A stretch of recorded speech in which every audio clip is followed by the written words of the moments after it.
Lewis Hamilton has made it unmistakably clear that 2026 is not just another chapter in his career, but a carefully engineered reset shaped by one of the most mentally and physically demanding seasons he has ever endured.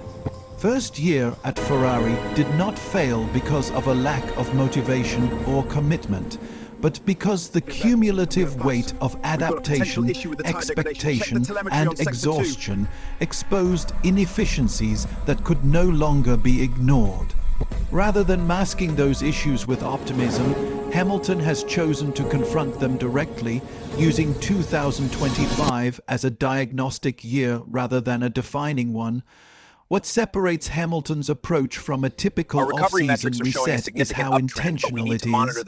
His public declaration that the time for change is now was not emotional reflection, but a strategic signal. He understands that under the 2026 regulations, Formula One will place unprecedented demands on drivers, not only physically but cognitively.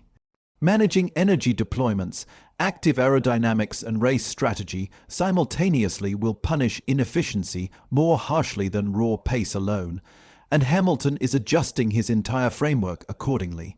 The foundation of Hamilton's plan is the reduction of unnecessary strain away from the track.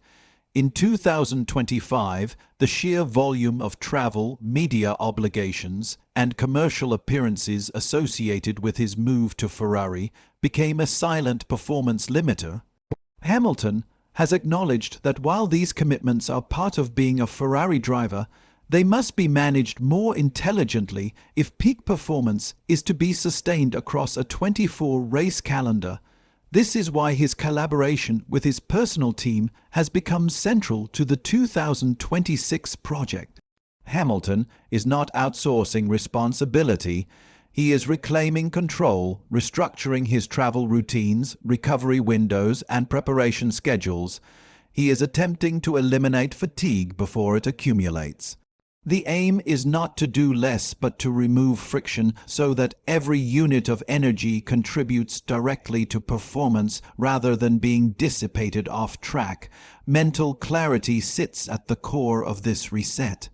Hamilton has spoken openly about the value of disconnecting, of creating space away from the relentless pace of Formula One. This is not detachment from competition, but a recalibration of focus.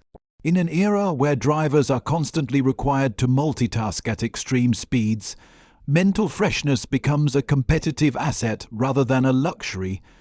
Crucially, Hamilton's plan is inseparable from the regulatory reset of 2026. New chassis, new power units, and new operating philosophies erase many of the structural disadvantages he faced in 2025. Instead of adapting to a Ferrari environment that had been optimized around another driver for years, Hamilton now enters a season where everyone starts from zero.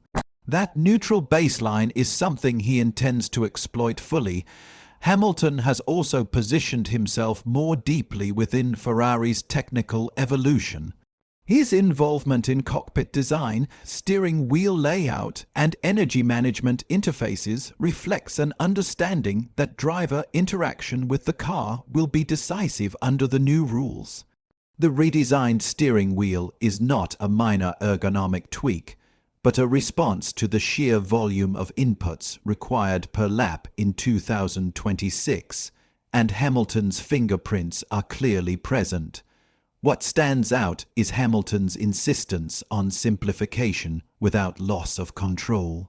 He has pushed for systems that reduce cognitive overload while preserving strategic flexibility. This is a driver who understands that clarity at 300 km per hour is worth more than complexity, and that a fraction of hesitation repeated across a season can define outcomes. Trust within the team is another pillar of the plan. Hamilton has acknowledged that rebuilding working relationships at Ferrari takes time, particularly in an environment steeped in tradition. For 2026, he expects that trust to translate into smoother communication, faster responses, and fewer misunderstandings during critical race moments. areas where small delays can have outsized consequences. This perspective explains why Hamilton has opted for continuity rather than disruption in certain roles. Despite public speculation, he has not pushed for wholesale changes to his engineering setup. Instead, he believes that refining communication, aligning expectations, and improving operational efficiency will yield greater gains than replacing personnel. From a driving standpoint, Hamilton's focus is on rediscovering consistency rather than reinventing his style. He does not believe his raw speed vanished in 2025. Instead, he sees last season as one where the car's limitations and his own fatigue prevented him from accessing his strengths. A cleaner operating environment, both technically and mentally, is designed to restore that access. Age inevitably frames this plan, even if Hamilton rarely addresses it directly. Turning 41 does not diminish his ambition, but it sharpens his priorities. He is no longer interested in longevity for its own sake. Every decision is filtered through a single question. Does this improve my ability to perform at the highest level when it matters most? Ferrari's internal direction has reinforced Hamilton's belief that 2026 represents genuine opportunity rather than false hope.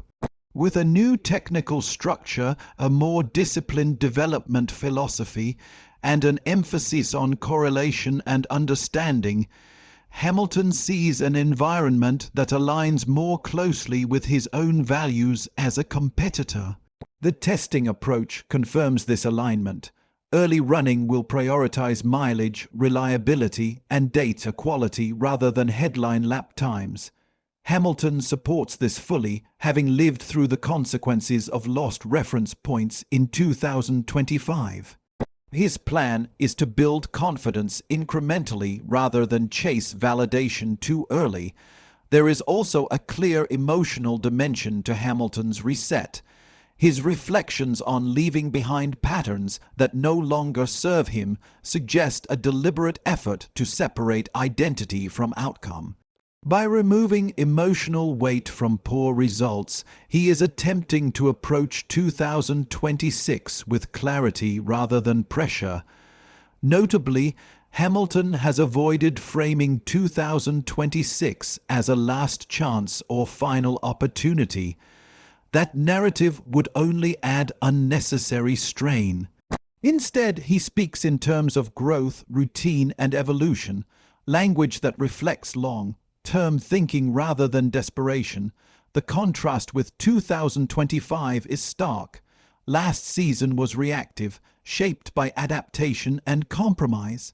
The plan for 2026 is proactive, designed around intention rather than survival. Every structural change feeds into a single objective, arriving at race weekends prepared rather than perpetually catching up. For Ferrari, this version of Hamilton is a far more potent asset. A driver operating with clarity produces cleaner feedback, more actionable insight, and greater developmental value. His influence becomes architectural rather than situational. This is why the time for change resonates so strongly. It is not a rejection of Ferrari or an expression of doubt. It is a refinement of commitment. Hamilton is not stepping away from responsibility. He is redefining how he carries it. If this plan succeeds, its effects will not be immediately obvious. They will surface gradually in preparation, quality, decision under pressure, and consistency across race weekends. These are the margins that define success in modern Formula One, particularly in a regulation reset. Hamilton's Ferrari 2026 plan is not loud, emotional, or impulsive. It is controlled, layered, and deeply intentional. It reflects a driver who understands precisely why his last season fell short and is determined not to repeat those conditions. Whether it leads to victories will ultimately depend on Ferrari's execution and machinery.